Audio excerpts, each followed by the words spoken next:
Now we come to one of the most critical and equally confusing stages of this entire chain of events, the death certificate. Who issued the death certificate and when? This aspect is critical because it completely exposes the hollow claim of irrefutable evidence about Netaji's death. It exposes all the lies that are still being told till this date. During his interrogation in 1946, Dr. Yoshimi told his interrogator that after the coffin was brought back from the Taihoku airport, he issued a death certificate. He didn't mention the name in which the death certificate was issued. The 20th of August, when he issued the death certificate, and in that certificate he wrote the causes of death to be extensive burning and shock. The story had, however, changed by the time Yoshimi reached the Shanawaz-Khan committee. Here he said that he issued the death certificate on the night of the 18th, and in this case he specified that, and after issuing the death certificate he handed it over to the officer in charge from the army headquarters. This is not only in contradiction to his statement in 1946 that he had issued the death certificate on the 20th. In 1946 he had also said that he was warned by the army officers not to divulge the name of the dead person. If that is true, he couldn't have issued the death certificate on the 18th, because he says that on the 18th night in the death certificate that he issued, he clearly stated the name as Chandra Bose, and everybody knew who Chandra Bose was. Now, since Yoshimi told the Shanawaz-Khan committee that he had issued the death certificate in the name of Chandra Bose on the 18th night, his former assistant Dr. Suruta said that he had not issued any death certificate. Neither was he aware whether Dr. Yoshimi issued any certificate or not. Now here comes the biggest twist in the tale. Just a year before, or a few months before, Suruta spoke with the Shanawaz-Khan committee and told them that he did not issue any death certificate. He had told the Japanese government interrogation that it was he who had issued the death certificate. Now, do we call this minor discrepancy? What he told the Japanese government interrogators is this: several days after the death of Mr. Bose, at the army headquarters sudden request to write a death certificate, I issued it in my name. Being concerned that if identification of the body had been found out at Mr. Bose, it would have turned out bad, the army headquarters told me not to write Mr. Bose's name in the death certificate. I gave a false Japanese name of Hachiro Okura. So as it stands, if we leave out every other complication, we find that Yoshimi issued one death certificate in the name of Chandra Bose and signed it, and Suruta issued a death certificate in the name of Hachiro Okura and signed it himself. So we get conflicting statements about death certificate from the two doctors. Let's call it a minor discrepancy. Now, as it happened, these death certificates were never found. A very convenient excuse was given by everybody who supported the death in the plane crash theory, and that has been a very convenient excuse even by eminent historians.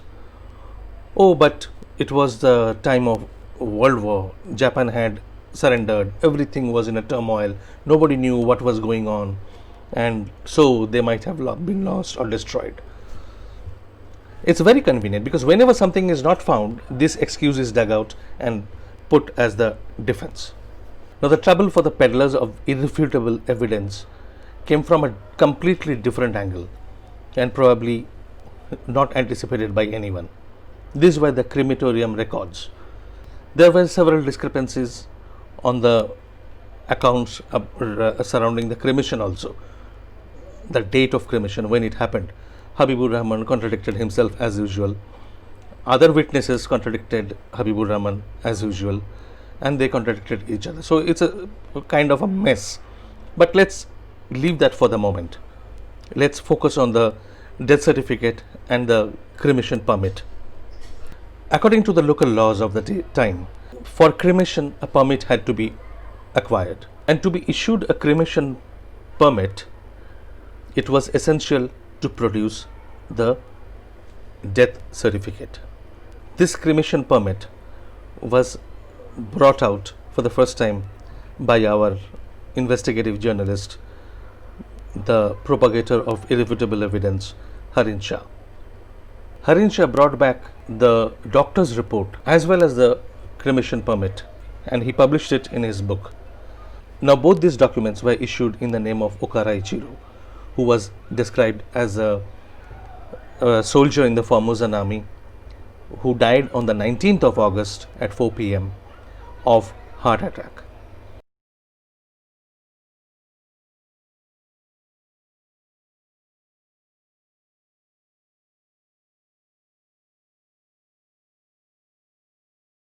Yoshimi had said that he had issued the certificate in the name of Chandra Bose. The brilliant investigator and the producer of irrefutable evidence, Shri Harin Shah, assumed, or at least provided the explanation, that the name was changed to protect Netaji's identity.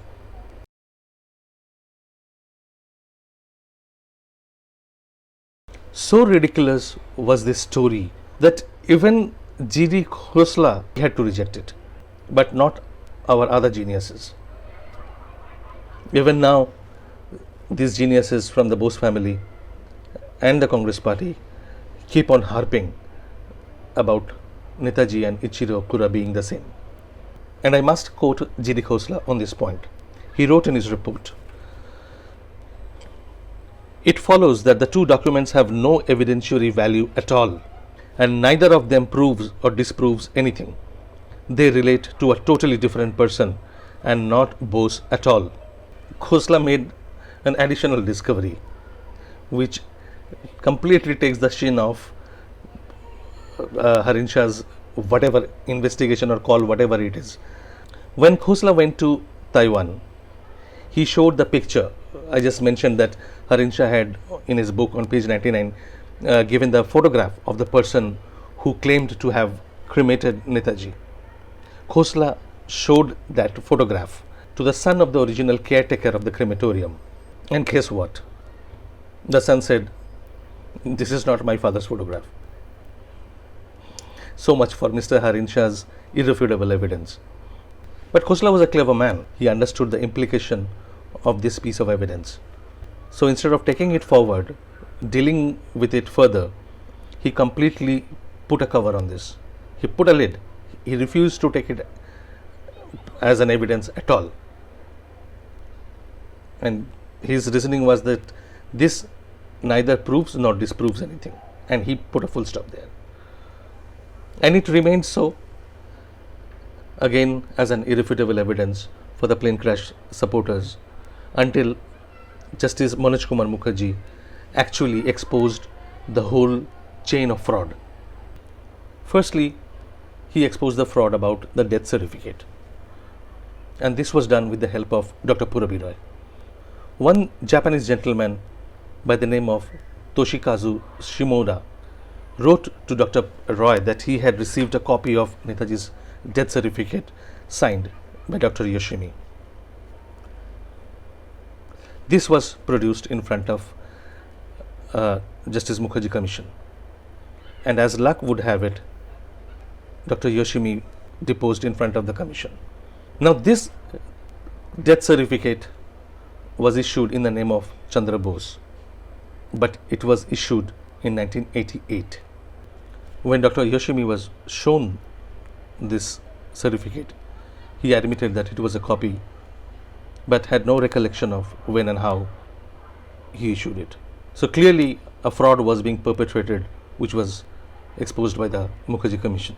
Justice Mukherjee also exposed the next level of hoax, that with the cremation permit. Now, reason follows that if a death certificate was essential for the issuance of a cremation certificate, the names would tally. So if the death certificate was issued in the name of Chandra Bose, the name in the cremation permit would also be Chandra Bose. But that was not the case. The name was always Okura Ichiro or Ichiro Okura, pronounced, spelled in various ways. To get over this problem, Justice Mukherjee requested the government of Taiwan to share all the records of cremation permits issued between 18th and 24th August 1945. The Taiwan government sent all the records asked for, and these were translated by the Mukherjee Commission to check whether the name of Netaji as Chandra Bose was there. In fact, the government of Taiwan sent the the records for more number of days than the commission had asked for. The commission had asked for 18th to 24th August. The Taiwan government sent the records from 17th to 27th August. Not only was the name of Chandra Bose absent from that register, but surprise, surprise, not even the co-passengers of Netaji, who were claimed to have died in that plane crash, featured in that register. They had as if just vanished. Nobody had seen their bodies, nobody knew where they were cremated, and there were no records. It had been claimed that the pilot and General Shide had died inside the plane along with the crash, just at the moment of the crash. And even a death certificate was later found in the name of General Shide. But nobody seemed to have seen General Shide. Where did his body disappear? Where was he cremated? There is no record of his cremation. One can argue, for the sake of argument, that Netaji's identity was being covered up for some time. But there was no such restriction on Shide. His name wasn't changed. So where were his cremation records? What about the others who died? As I said in the beginning of this video, that all those who were going to Manchuria and those who were required to take them to Manchuria had died and vanished. No record about them existed. So all these contradictions, discrepancies, can they be categorized as minor discrepancies? Can they be attributed to failing memory of the participants? I don't think any sane person would claim that, other than those who support the plane crash theory. But these people were not blind. This kind of contradiction is so apparent, so visible to anybody who cares to study the documents. Why then did the Shah Nawaz committee paper over these problems? How could the Khosla Commission ignore these glaring problematic areas? Well, there is always a method in madness. And let's have a quick look how the Shah Nawaz Khan committee and the Khosla Commission ignored all these problem areas. The standard approach taken by the Shah Nawaz committee was to ignore these differences. So we find repeated assertions throughout the report, assertions like these. There is sufficient material to believe that the plane carrying Netaji crashed at Taihoku airfield.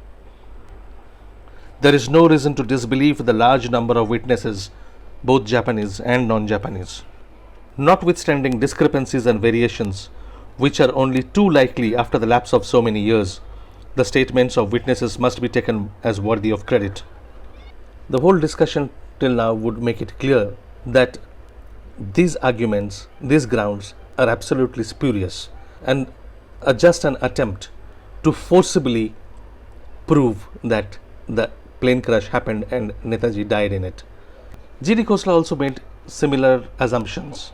Wherever he could not find any reason to support his preconceived conclusion, he put up assumptions, his own assumptions, in the garb of reasoning. For instance, when he had to answer the question that why there was a delay in the announcement of Netaji's death, he manufactured the answer. He explained that the delay was because the Japanese did not want the Americans to intercept their messages. So there was no declaration, there was no announcement, there was no communication. He obviously didn't think of explaining in the same line how come then messages were relayed to Saigon, to General Lisoda in real time. A message that can be relayed to Saigon can't be relayed to Tokyo. That was the level or the standard of Justice Khosla's arguments. Another example of his assumption being parroted as reasoned argument is when he wrote in his report, I am not prepared to accept the contention that the entire military organization of Japan had entered into a conspiracy to put forward a false story in order to cover up Bose's escape. So he was not prepared to accept an argument because of his own assumptions. And this is the foundation of his conclusion. Khosla made sweeping assumptions like this about Yoshimi. In his report, he wrote, the important point is that there was no reason whatsoever for Yoshimi to make up a wholly false story and depose to it on oath. This is an assumption. This is not a fact. This is not a point of evidence. This is an assumption. And when so many discrepancies started emerging, he covered them up by saying, the discrepancies to which counsel have drawn my attention to do not falsify the story of the crash. They are due to the passage of time and memory of witnesses becoming somewhat vague regarding the matters of detail. In other words, minor discrepancies. So the whole story is standing on the shoulder of these few arguments, that the discrepancies are minor, so they can be overlooked, that with passage of time, memories have faded, and third, that because it was at the end of the war when Japan had surrendered, everything was topsy-turvy, and therefore it's wrong to expect organized documentary support. All these three are absolutely spurious arguments. Rubbish.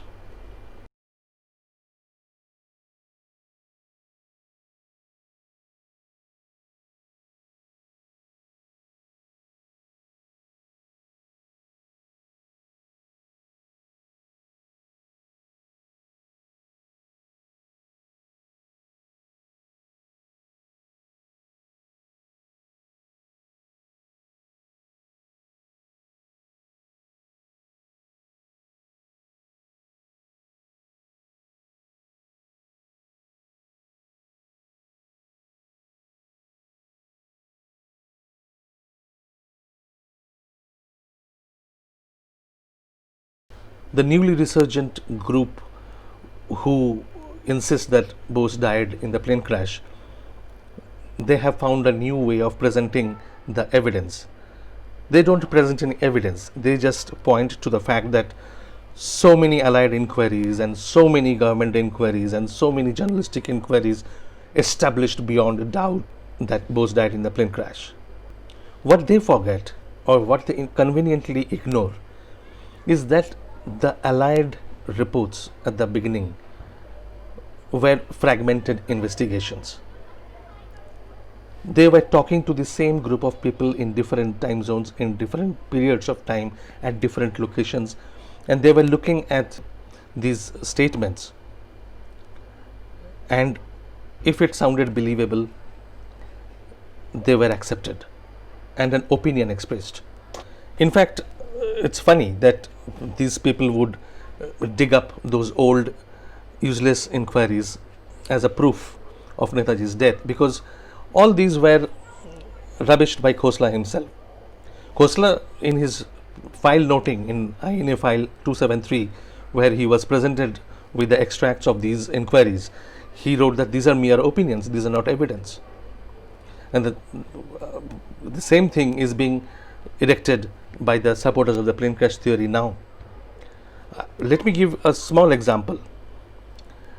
When Figs, the most quoted intelligence officer for his report that Netaji died, there was no doubt about his death, he spoke to Suruta, he spoke to Nonogaki, and a few others who were not directly related, and prepared the report and submitted it, reaching the conclusion that Bose died. Now we have seen since then, since Figg's report, Suruta's statement to Figgs, Nonogaki's statement to Figgs in 1946, as we have moved forward, as they have spoken to more people, more agencies, more inquiries, they have stuck to the central story but have changed significantly, wildly in the filling details. So it becomes pretty clear that there was a plan, and that is exactly what Justice Mukherjee found. Any reasonable, rational person will reach that conclusion, that there was a broad framework, a plan, a very few people were involved in it. As I showed in the beginning of the video, that there was no one who personally knew Netaji Subhash Chandra Bose in Taiwan except the 6 survivors and Nakamura, who was an intelligence guy. And it was entirely possible to create a hoax without even Netaji stepping into Taiwan. In fact, nobody saw him in Taiwan. Nobody saw him in Taihoku. And that is where the government's problem lies. Because papering over all these discrepancies, these huge differences, both Shahnawaz and Khosla Commission gave their opinion that Netaji was dead. It was a definitive conclusion. Now the government was in a problem when Justice Mukherjee exposed the sham, the hoax, and said that it is just not possible. But he could not find out, due to various reasons, what happened subsequently. We will deal with that phase in another video. But the government rejected Justice Mukherjee's report primarily on this ground, that it was inconclusive. It stopped by saying that Netaji did not die on 18th August 1945, but could not say what happened to him thereafter. Initially, when the government placed the report on the floor of Parliament, the action taken report was just a few lines, that the government did not agree with the finding that Netaji did not die and that ashes are not his. It did not give any reason. When Shivraj Patil was forced to speak up, he again manufactured those spurious reasonings. Oh no, these things are so old, nobody can remember. Things are not, it's not possible to keep remembering all those things. Shahnawaz committee was closer to the period of plane crash. Khosla Commission was closer to that time period. Now we are so far removed. All spurious arguments, and that's all he could do. There was no way to refute Justice Mukherjee's conclusion, and that was rejected only on the ground that Justice Mukherjee could not tell conclusively what happened to Netaji.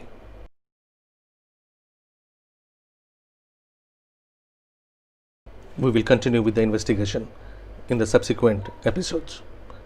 Till then, Jai Hind.